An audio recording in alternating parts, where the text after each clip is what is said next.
බුදුරජාණන් වහන්සේ අපට දෙසු අදටත් වලංගු වන රහස් 10ක් මුළු මහත්ත ලෝකයම විසඳුම් සොයන ප්‍රශ්නවලට බුදුන් වහන්සේ දේශනා කළ සදාතනික දහම තුල සරල සහ ගැඹුරු රහස බොහොමයක් අදටත් වලංගුයි. මේවා රහස් වෙන්නේ අපේවට නිසි අවධානයක් නොදෙන නිසා මිස සැඟවී ඇති නිසා නොවේ.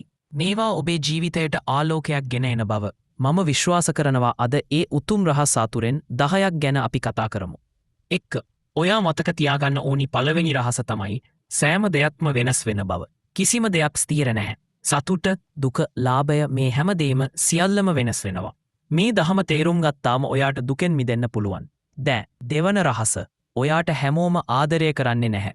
ලෝකයේ ස්වභාවය ඒයි. අන් අයගේ අදහස්වලට අනුව ජීවත්වීම අත්හැරියාම ඔයාගේ හිත නිදහස් වෙනවා. 3 වෙනි රහස්ස තමයි සතුට පිට කොතැනකවත් නැහැ. සතුට තියෙන්නේ ඔයා තුලමයි. ලෝකයේ දේවල් එකතු කර ගැනීමෙන් සතුට සොයනවා වෙනුවට ඔයාගේ හිත දියුණු කිරීමෙන් සැබෑ සතුට සොයාගන්න පුළුවන්. 4 වනුව ඔයාගේ තරංගකරු ඔයාමයි. අන්න ඒ නිසා අනුන් සමංග තරංග කර කර ඉන්නවට වඩා තමන් සමංග තමන්ගේම සිත සමංග හොඳින් කටයුතු කරන්න. 5 වෙනි රහස ඔයා දෙන තරමට ඔයාට ලැබෙනවා. මේ ලෝකය හේතුඵල ධර්මයට අනුව ක්‍රියා කරනවා. ඔයා අනුන්ට දෙන ආදරය, කරුණාව සහ උපකාරය ඔයාට නැවත ලැබෙනවා. 6 වෙනි රහස නම් ඔයා අතහරින තරමට ඔයා සැහැල්ලු වෙනවා. භෞතික දේවලට ඇලී සිටින තරමට ඔයාගේ හිතට බරක් එකතු වෙනවා. අත්හැරීමේ පුරුද්ද ඔබේ සිතට සාමයක් සහ නිදහසක් ගෙන දෙනවා. 7 වෙනි රහස තමයි ඔයාගේ මනස ඔයාගේම සතුරෙක් වෙන්න පුළුවන්. සිත හොඳින් පාලනය කරන්න බැරි නම් සිත ඔයාටම විරුද්ධව නැගී සිටිනවා.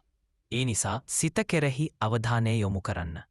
8 වෙනියට තණ්හාවෙන් කිසිම දෙයක් සුවපත් වෙන්නේ නැහැ. ඔයාට තියෙන දේ ප්‍රමාණවත් නැහැ කියලා හිතෙන තරමට ඔයා දුකටපත් වෙනවා. ලැබෙන දේ ගැන සතුටු වෙන්න. 9 වෙනි රහස නම් හොඳ කතා අහනවාට වඩා හොඳයි හොඳ ජීවිතයක් ගත කිරීම. දැනුමෙන් විතරක් වැඩක් නැහැ. ඒ දැනුම ක්‍රියාවට නංගන්න. 10 වෙනි රහස තමයි පින් කිරීමේ අවස්ථාව හැම මොහොතකම තියෙනවා. දාන, සීල, භාවනා වැනි දේවල් වලට අමතරව අනුන්ට කරුණාවෙන් සැලකීම, හොඳ වචනයක් කතා කිරීම වැනි පුංචි පුංචි දේවල් පවා උදා වෙන්නේ මහත් වූ පින. මේ රහස් 10 කියවලා අමතක කරලා දාන්න එපා. මේවා ඔබේ ජීවිතය පුරුදු කරගන්න. එතකොට ඔයාට ඔයාගේ ජීවිතය සාර්ථක කරගන්න පුළුවන්.